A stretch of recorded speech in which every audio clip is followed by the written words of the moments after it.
Afternoon. Howdy, howdy. Work break. Repair. Yay. I'm going to see what I can get done in an hour. Yeah, so we're working on the spaceship. God, I wanted to say Mayfair. Oh, that's bad memories. We're working on the spaceship. We're going to be cleaning still today. Hopefully, I should be able to get just the bottom baseboard done.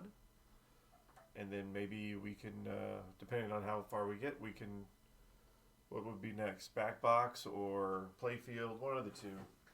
We'll do one of those. But I'm pretty sure we can get all of this stuff down here taken care of today. There's a few things. There's some plugs here, some Jones plugs on this side, and then this other plug right here. That I'll take off and clean those too. Tilt switch right here, kick off switch. So basically we're going to take this off. Like I said last night, what I really like about Williams is that all the switch stacks are on their side and they're not upright. So it's a lot easier to clean the switches, especially when you don't have to remove a switch stack.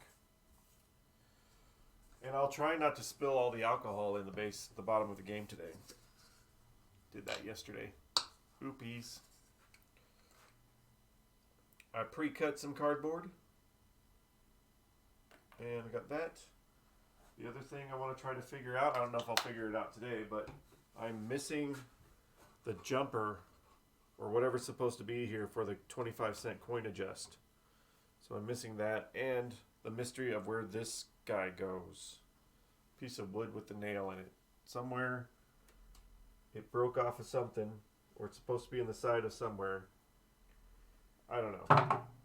It's a mystery. But that's not the big thing today. Today, I want to start in this relay bank. There's really not a lot going on in this game. There's a ton of stuff on the playfield itself, but it's a bunch of steppers and things.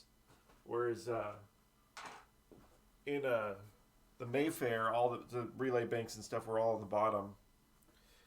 They didn't have them up here. So we're going to take this cover off.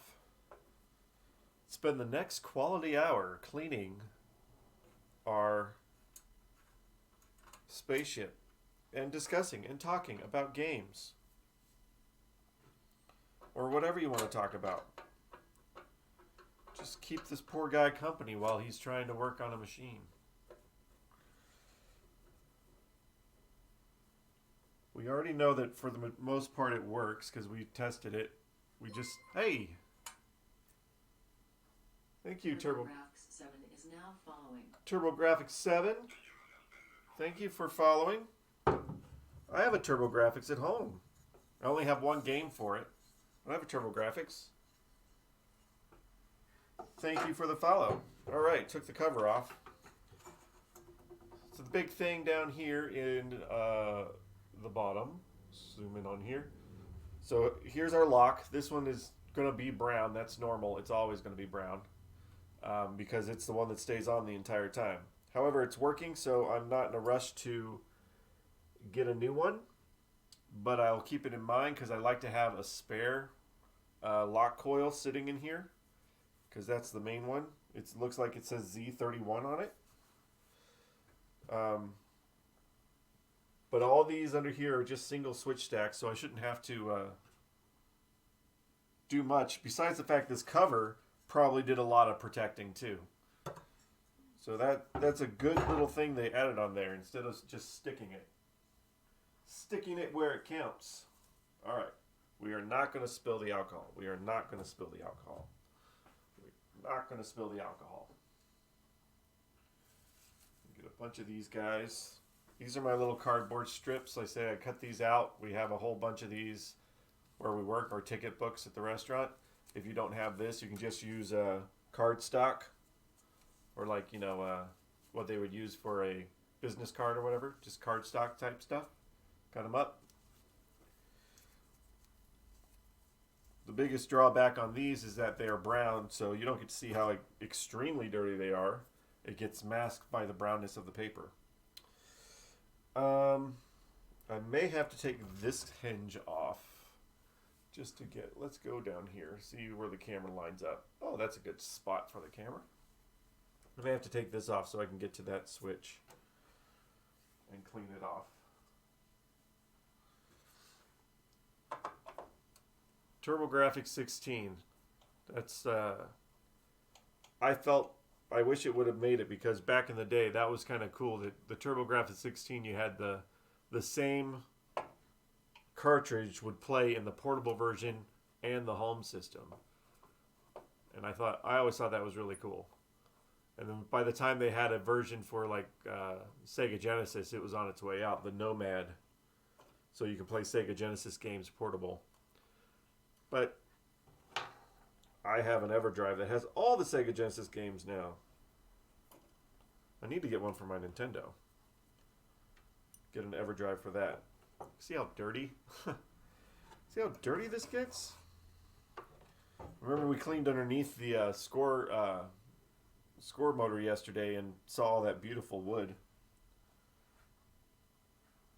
Alright, so all we're going to do, we just went light pressure. I'm not trying to adjust anything right now. I'm just trying to clean. But while I'm looking, I can still see if my switches are making good solid contact. And to me, my first inclination that it's making good contact is whatever blade it's supposed to hit slightly moves. It doesn't just touch, it slightly moves. And it looks like all of these have really good bendiness to them. They're just probably dirty. Because this is where all your big voltages are going to go through, because of it's the lock relay. Could also be messing with the score motor. Maybe that's why our score motor was not firing right. And we cleaned all the switches on the score motor yesterday.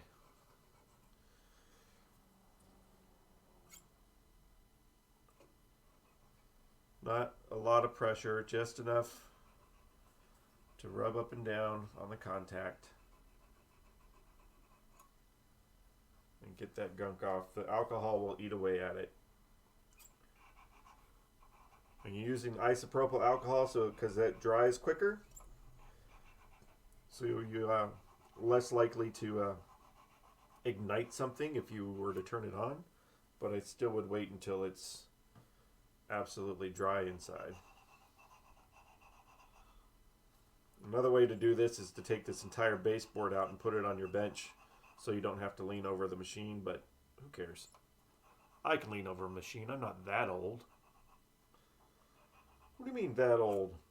Just because I don't like leaning over a machine doesn't mean I'm old. No, it's the other reasons that you're old. Alright. So that's pretty much good. Basically, if I do all these switches, then we can start to target more if it's not working right. Maybe this will fix problems that it's having that I don't know about. I know on the playfield there's those 4 lanes. The one lane is not lighting up at all. So I don't know if that stepper's working or the bulbs are out or what. But we haven't gotten to that point yet. We'll get there. We will definitely get there. Squeaky clean. Squeaky clean. It's that guy. I also kept my playfield up on the pinball dolly. Gives it a little bit higher, and I can move it a little bit easier.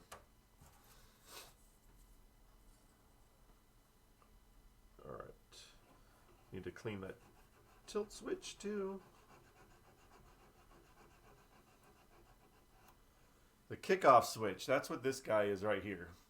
Kickoff switch. That means that in the early days of pinball, they didn't have a power switch. So it didn't turn on and off with the switch.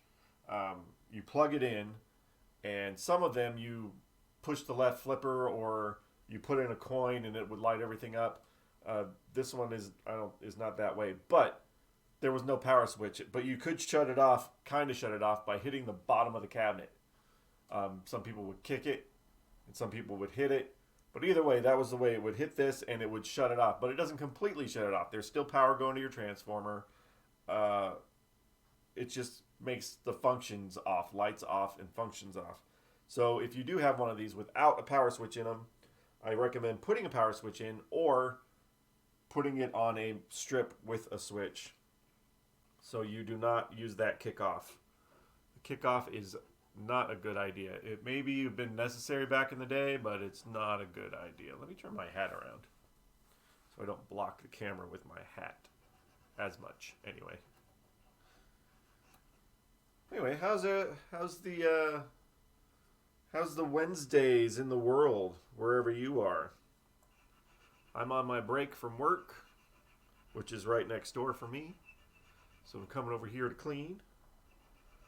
It's also if there's a problem in the restaurant, they can come over and ask me and I can help them out before I go take my lunch break and go home.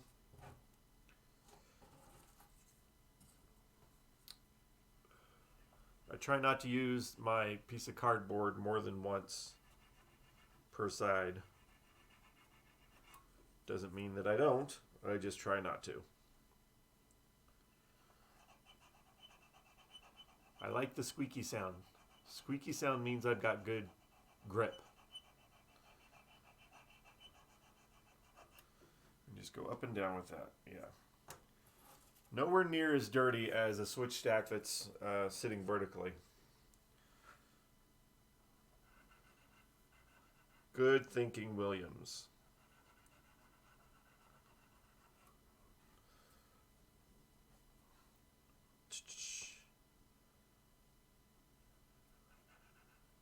I know the game was semi-playable if you turn the score motor manually to get it to a point where it resets. It was semi-playable. Oh wait, that's already two sides. So that's where my mind is at, thinking about how this is working. Which one of these is not? And it could have been a switch on the score motor that's not making good contact. That doesn't allow for it to fire up when you put in a quarter or hit the start button. One of the two. Something like that.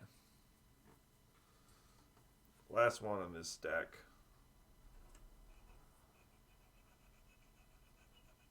Oh, feel that squeakiness. It goes good, man. So good. Over there now. This can go back up because we're too far away. Two more switch stacks in here.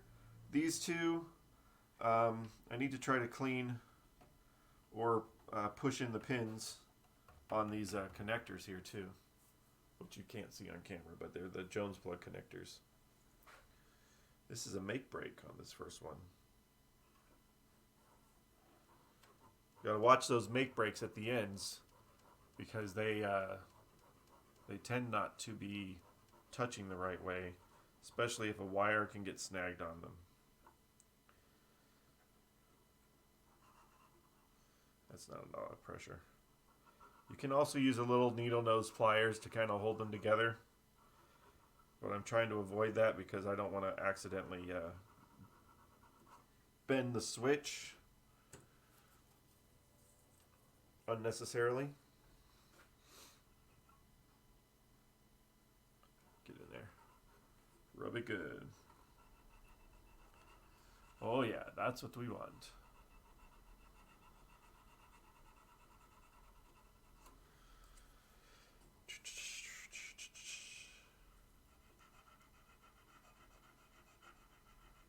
These are also some of the reasons why electromechanicals are not cost-effective things if you're trying to get them to buy them and get them repaired. It's really a labor of love. You've got to be willing to do this just because you love them and not because of how much it costs, because the time you put into it, the value is just not there. But it is for me because I do love doing it. A lot of people don't like repair. I actually do like repair. It can be frustrating, but I like being able to figure it out.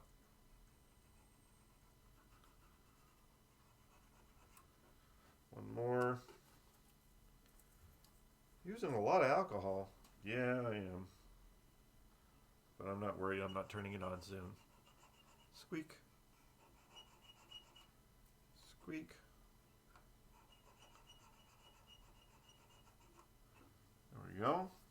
almost done with this in here. Maybe I'll clean the top of that plate if I can avoid the sticker. I don't want to mess up the sticker. Because then I'd have to print out a new one and ugh.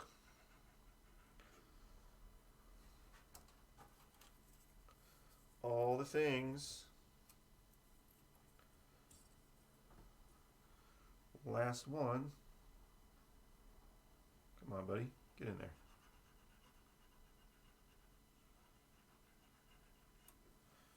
We're cleaning, we're getting them shiny. Maybe, maybe not.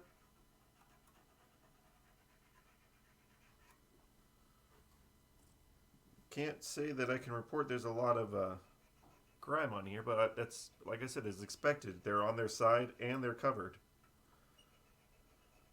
Maybe there'll be more on the ones back here that don't have it. Ooh, start relay, and what is that? Reset relay. Yeah, that's kind of important. What is this? Oh, it's got a trip. All right. Yeah, we'll get there. All right. That is those guys. Let me put this back in.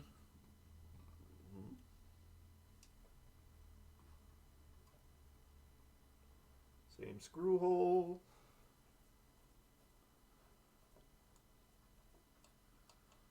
Lock it down.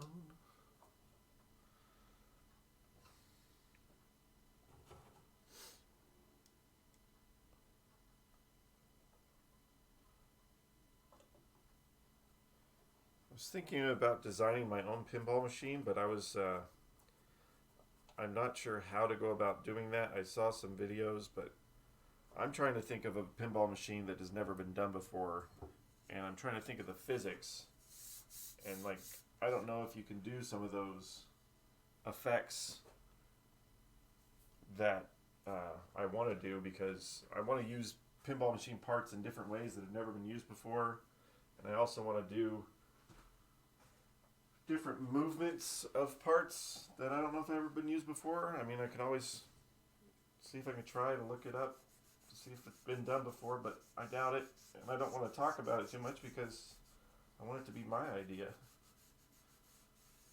But I think it'd be really cool to play a machine that does some physics that's a little bit different than most pinball machines.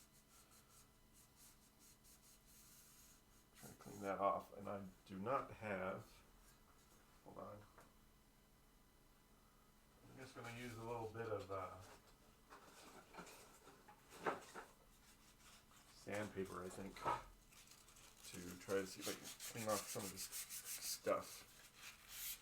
I'm not going to go too hard on this thing because this is just the cover.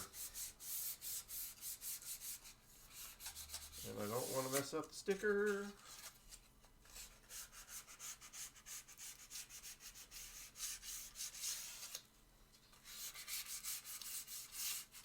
Yeah, it's alright. It's alright. A little bit more alcohol here.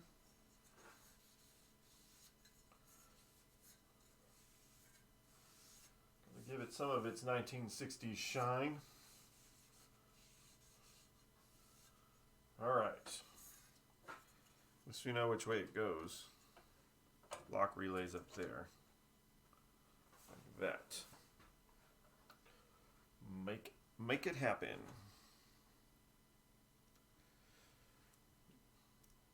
Now if we have to adjust anything, obviously we're going to have to take that thing back off. But we'll cross that bridge when we get there. Taking on, taking some time. Dropping the screws, losing them underneath the things. I gotta get this ball trough apart too. Ugh, it's so dirty. Takes 5 balls for this electromechanical. You still only get 1 ball at a time, but you get it's actually to tell you how many balls you're on. It's not in the back box. It's just a little piece of glass or a little window on the playfield that tells you how many balls have been played, so you can see the balls underneath there. And I think we need to get some sort of light, or if there is a light, it needs to be better. It might be burnt out. No, there is a light there. It's just a garbage light. We'll put a new light on it. Something brighter. so you can see them. All right, these guys. Now we got these guys in the back. Over here. Zoom that back out some more. So we're just talking back in this area. Cleaning that up. Let me get these strips out of the way. Garbage. Fun. Fun times. Alright, so back here we have the reset relay and the start relay, which has got a latch trip on it, which that's just common. And I'm pretty sure all that works. We're just going to make it clean. These ones might be dirtier than the other ones because these ones are not covered.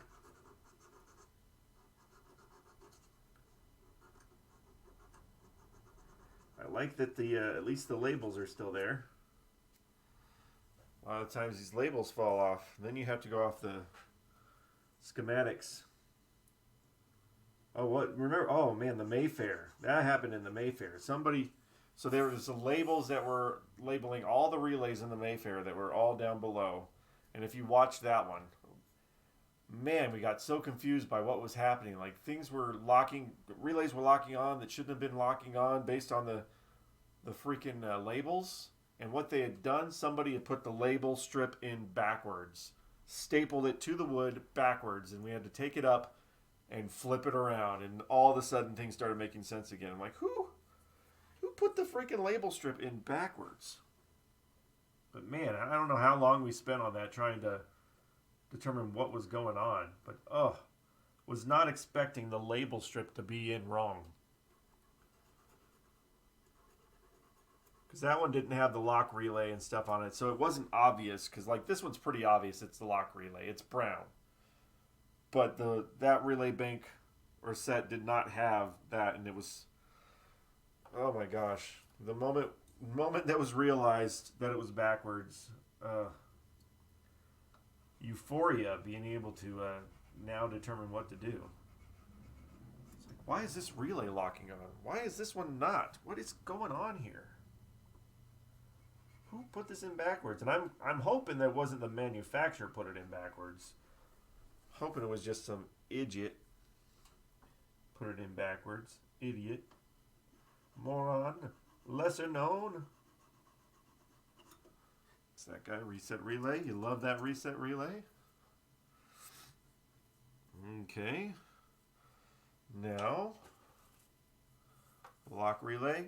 These guys right here on the Jones plugs, sometimes you need to push in a little bit. Be careful, push in a little bit on the sides so that it'll grip the Jones plug better.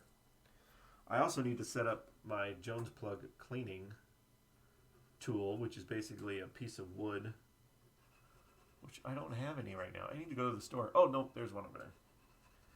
I use this wood shim, and I staple sandpaper, 400 grit sandpaper, to a wood shim. And that I rub up and down the Jones plugs to clean them. All right. That's that. Go back here. I'm not going to use the kickoff, but whatever. Clean this tilt. Ooh, that one is dirty. Because this one is not completely flat. Yeah. So this kind of, where are we at? Up here. So that kind of dirt that's on there, that's what you see like all the time on the vertical stacked switch stacks. Because the dirt can rest on it. These ones not so much. Okay. That's those. I still need a jumper. Oh, we got to do these guys. That's pretty dirty. Yeah, so these let's go over here. I'll show you. I actually haven't seen this style of plug before on electromechanical because, well, I haven't worked a lot on them. But it's basically this. And I want to clean all this off. I think I might just use my fiberglass pen to do that. Instead of anything else. Fiberglass pencil. This little guy right here. Just Just going to use it to clean these. And then we'll put a little bit of alcohol on there to get all the dust off, I guess.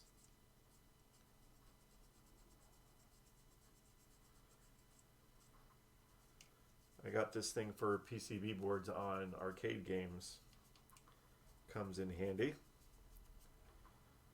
For example, our Centipede recently was not working right. There's images and artifacts on the game, on the screen, and then it wasn't on at all. And basically, what was happening was the voltage was too high, and what happens on the power supply on a Centipede, it's got a sense mod or sense on it, so it senses if there's not enough voltage and it puts more in. And you don't want to do that sometimes. That's not a good idea. But the reason it was putting more in is because it wasn't getting good contact on the PCB bin. So I had to use this and clean up my contacts and use a little bit of deoxit in the plug and put all that back in, and then it worked beautifully. Alright, so it's a lot cleaner than they were. This little plug, and I'm going to put a little bit of alcohol on here, and then we're going to stick it in there so I can get the inside of the plug. Where did oh, there's the other paper towels. That's what I wanted.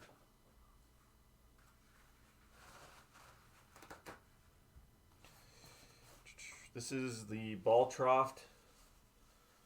I guess it's the sensor to tell you where the balls are in the ball trough. Clean that. Clean that. Now I'm going to put a little bit extra alcohol on the end of this. And then kind of put it in the plug here. So we're getting the contacts out. And not pinch myself. That would not be good. Just rub that up and down a little bit more alcohol. I think that's good. We could meter it out if we wanted to, but I think that's good. Excuse me, alcohol getting to my nose. Let's see. Let's check out this Jones plug. This is not the best. It's not very shiny. So what we can do is zoom that camera back. Go up here a little bit. Go right here. Let me get a piece of wood. Excuse me. Oh, I hope I don't kill any cameras doing this. There we go. Piece of wood. And oh wait, I already got one.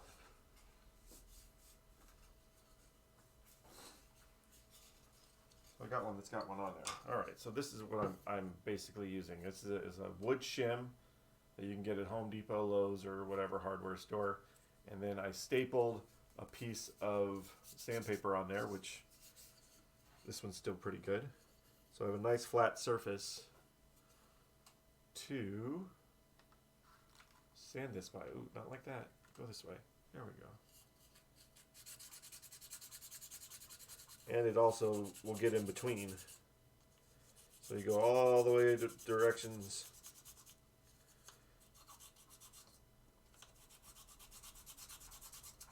That side. I might have to get some more sandpaper. I have sheets of sandpaper somewhere. But just for this. It's working. Let me get another piece of sandpaper. I can do this.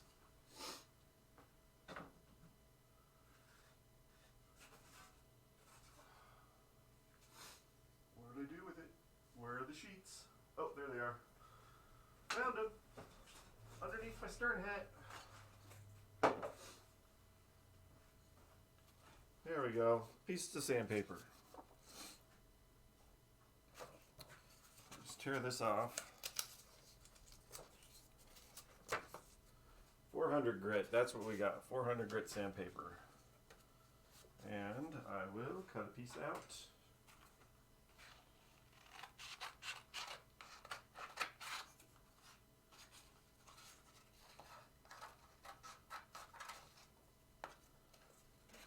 Take that off, and then I will take, I guess I'll try to take these staples out, or at least get them out of my way. Get them out of my way. One out. And let me grab my staple gun.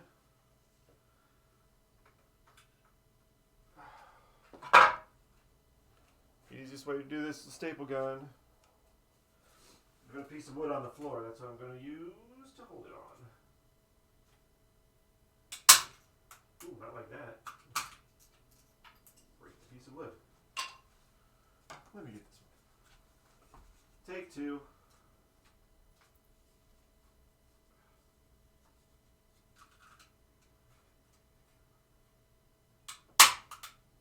Go one side.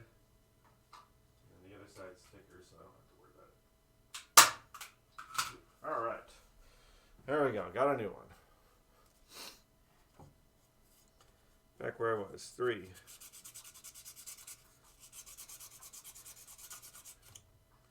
And 4. And 5. 6. 7. And 8. We're going to do the other side.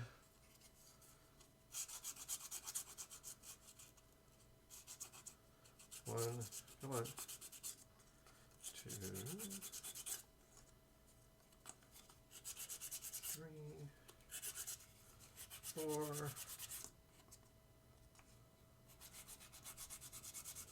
5, 6, 7, 8. Come on, buddy. Get in there. And then lengthwise.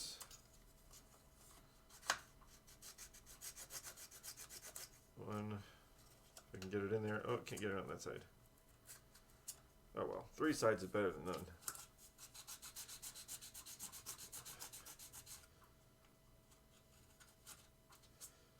Guess you have a flat, something flatter instead of a wood shim. You'll be able to get it all the way in this part. But it should be good. We should be good.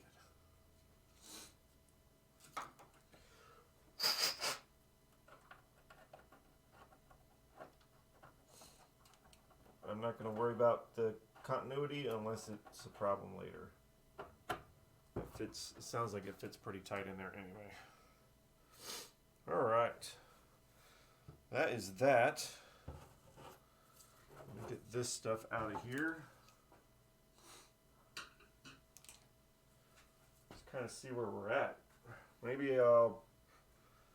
we can see if it'll reset right. Or maybe it causes more problems. I don't know. Let's find out. Take that off.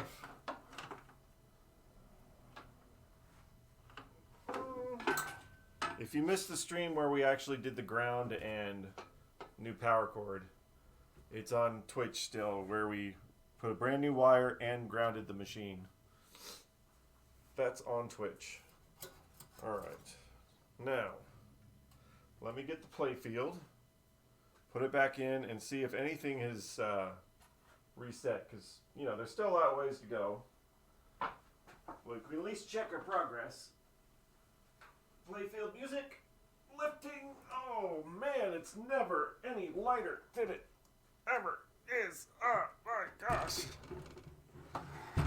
Oh. Whew. Holy matrimony is a heavy beast. Jones plugs.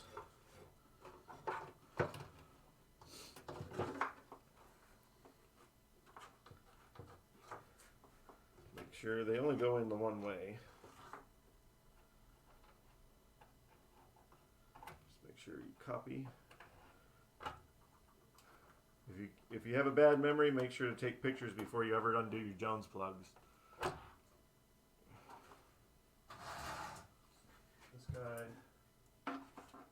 under here.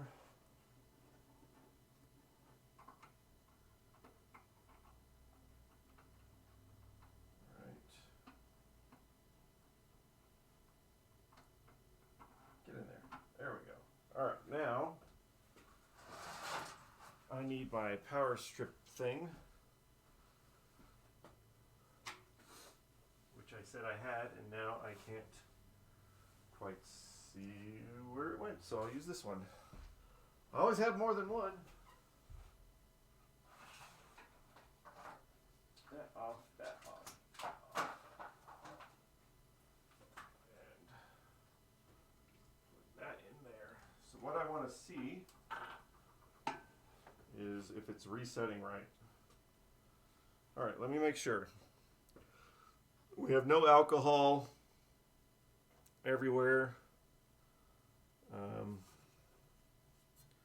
I might have to put some balls in here just to make sure it registers it. So I'll put the 5 balls in.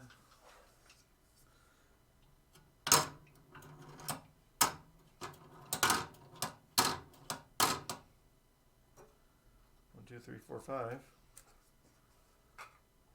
Let's see where we're at. Please don't blow up.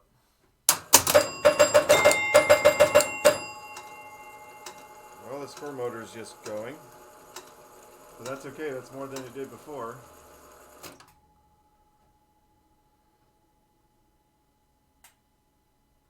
Now it stopped. Start.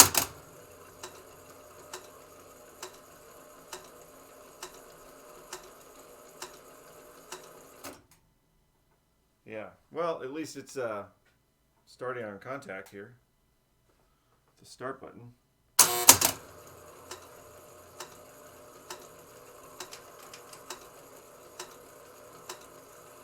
That is progress. You may not know it, but it is progress.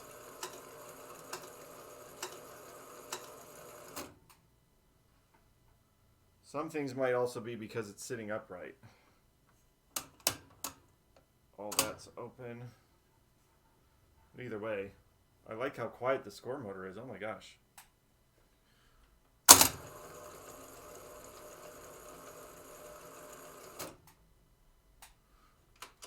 See if any of the flippers do anything by themselves. Nope, you need the start button.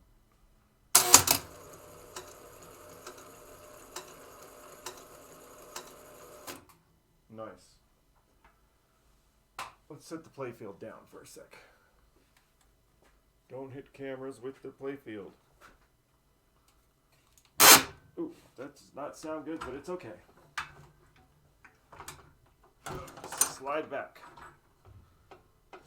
Slide. Slide.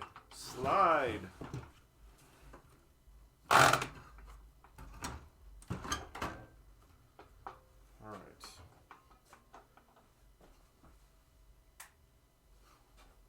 I wonder if it's just not registering the balls or anything.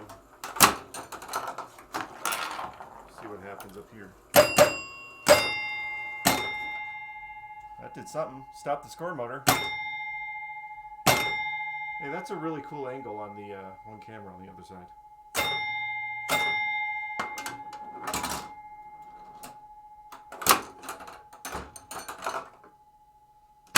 Flippers are working.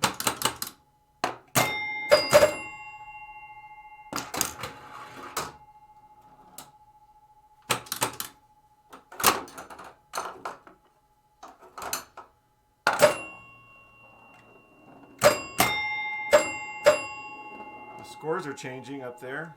You can see it up here. Scores are changing. I like this manual ball lift thing. That's 90, 200,000. We're making progress. Let's see if we get the game over. It says 4 balls played.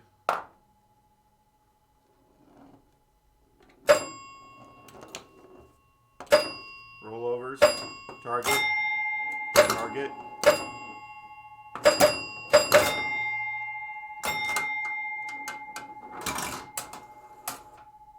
game over. Yeah, game over light came on. So we got a lot working here. A lot going well. Now, will it restart another game?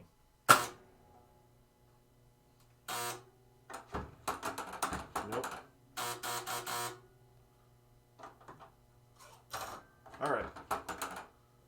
Well, we knew we were going to have those kind of problems. Turn it off. Turn it back on.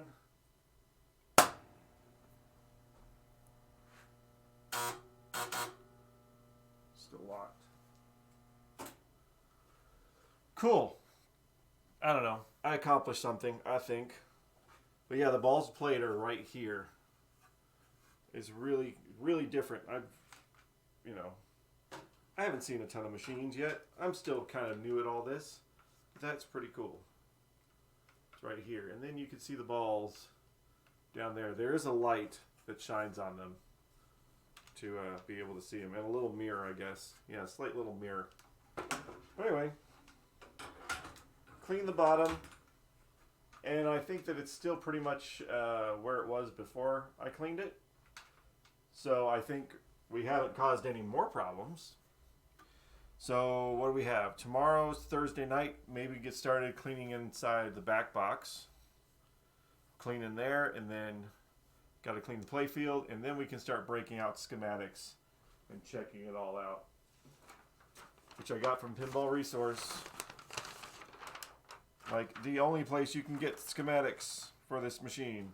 And what was interesting when I got this, they said over the phone that coincidentally enough, somebody had just ordered the same schematics the previous day. And they said it's once in a blue moon that somebody orders schematics for Spaceship. There was only 800 machines made, and that was 1961. But there we go, schematics. That's pretty much what I have for time-wise today. I have to get some other stuff done. We will have more time tomorrow night. Schedules are going to be changing here soon at work, but I don't know. We'll see what happens. I'm going to keep trying going, keep preparing, keep doing what I do. You guys have fun on Twitch. You guys take care. Have a great afternoon. If you're working, well, I'm sorry. We all have to do that sometime, but I will see you guys tomorrow night, 5:30ish, 6ish, Mountain Standard Time, or Daylight Time. I'm not sure where we are. Anyway, see you guys. Have a good afternoon.